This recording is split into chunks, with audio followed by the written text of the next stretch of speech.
What if I told you that one of the core beliefs of our entire economic system is wrong? There's this deeply held idea, especially in American business, that money motivates. If you want people to work harder, you pay them more.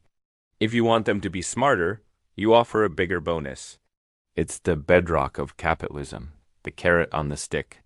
But what if, for the most important tasks in the modern economy, the ones that require innovation, creativity, and real problem solving money, actually makes people dumber?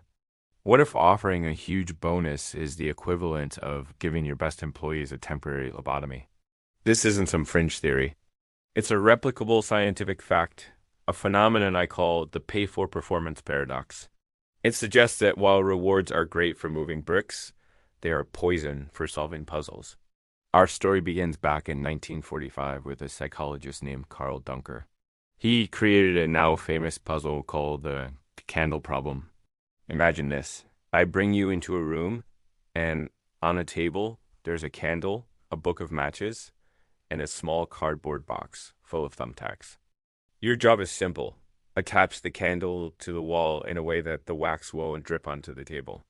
Now, most people immediately try to tack the candle directly to the wall. That doesn't work. The wax just crumbles. Some people try to be clever and melt the side of the candle, trying to stick it to the wall like glue. It holds for a second, then falls off.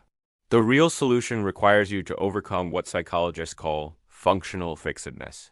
You have to see the objects in front of you, not just for their primary purpose. The solution is to empty the box of tacks, use one of the tacks to pin the asterisk box asterisk to the wall, and then place the candle inside the box. You have to see the box, not just as a container for the tacks, but as a potential platform. This requires a leap of creative thinking. Now, let's fast forward to the 1960s. A Princeton psychologist named Sam Glucksberg decides to use this puzzle to test the power of incentives. He gathers two groups of participants. To Group A, he says, I'm just timing you to establish some norms for how long this task takes. There's no reward, no pressure. To Group B, he says, listen up. If you are in the top 25% of fastest times, I'll give you $5.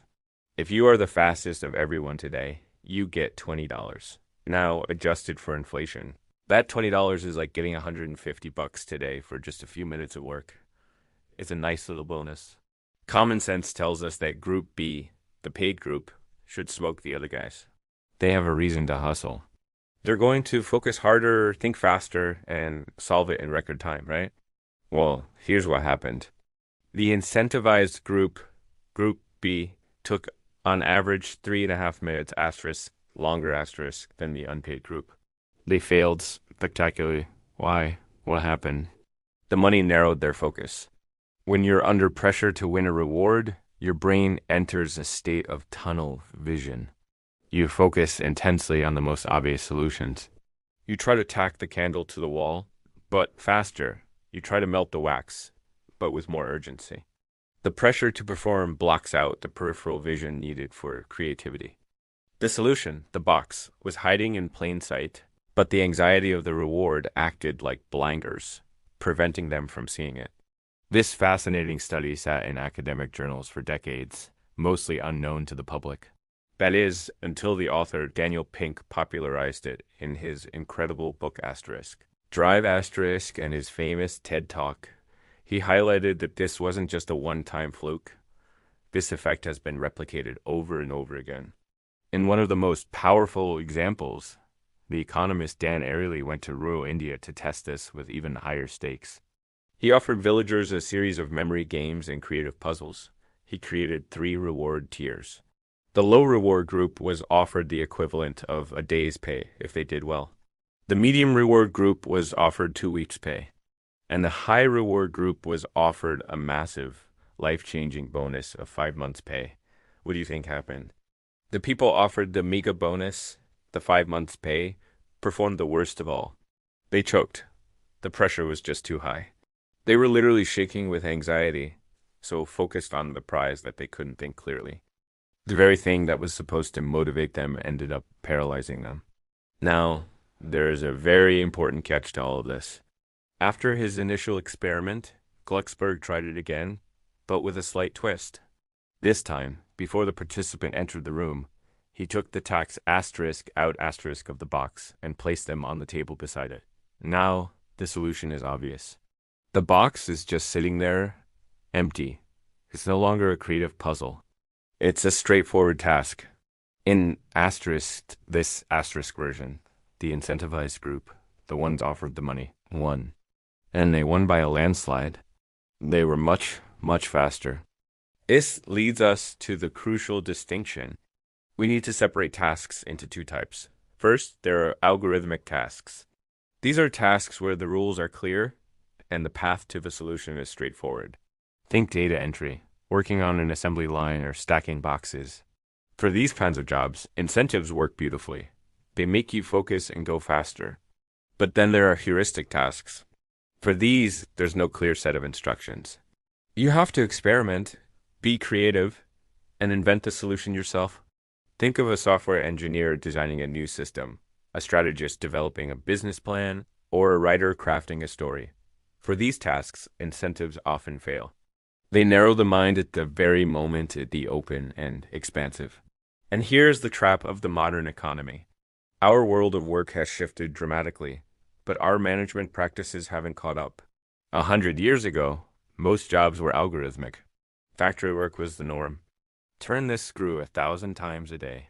For those jobs, performance bonuses worked great. Today, economists estimate that roughly 70% of economic growth in developed nations comes from heuristic work. Tech, science, consulting, design, art. These are the jobs driving our future. Yet, we still try to manage our most creative people like they're factory workers. We tell a software engineer, if you code this feature by Friday, you get a bonus. And what happens? The engineer rushes. They write sloppy, inefficient code. They don't take the time to think about the elegant architecture that will be easier to maintain in the long run. They just want the money. This creates what's known in the industry as technical debt. You get bugs, glitches, and a system that's a nightmare to update. You get the candle problem all over again, but this time it's buried in millions of lines of code. This links back to a powerful psychological concept called the crowding out effect. Human beings are born with intrinsic motivation. We have a natural desire to solve puzzles, to learn, to get better at things, to feel a sense of autonomy and control. When you introduce a powerful extrinsic motivator, like money, it can crowd out or replace that intrinsic motivation. What was once play becomes work. Your internal monologue shifts from, I'm doing this because it's fun and challenging, to, I'm doing this because they're paying me. And when the money stops, the behavior often stops with it. Think about those reading for pizza programs in elementary schools. Read a book. Get a coupon for a personal pan pizza. In the short term, it works. Kids read more books to get the pizza. But long-term studies show that once the program ends, those kids often read fewer asterisk books than kids who were never paid to read in the first place. Why? Because the program unintentionally taught them that reading is a chore you only do if someone bribes you with pizza. We accidentally destroyed their natural love of reading. So, if big bonuses can backfire, how should you pay people in the modern creative economy? Dan Pink argues for a new framework built on 3 pillars: autonomy, mastery, and purpose. First, you have to pay people enough to take the issue of money off the table. Pay a high, fair, competitive base salary so they aren't worrying about their rent or their bills. Once their basic financial needs are met, money becomes less of a day-to-day motivator. Second, give them autonomy. Let them have control over their work, how they do it, and who they do it with. This is why policies like Google's famous 20% time, where engineers could spend a day a week on their own projects, were so successful, leading to innovations like Gmail and AdSense. Third, help them achieve mastery. People have an innate desire to get better at things that matter to them. Provide opportunities for training, skill development, and constructive feedback. And finally, connect their work to a greater purpose. Show them why their work matters. Who are they helping? What problem are they solving in the world?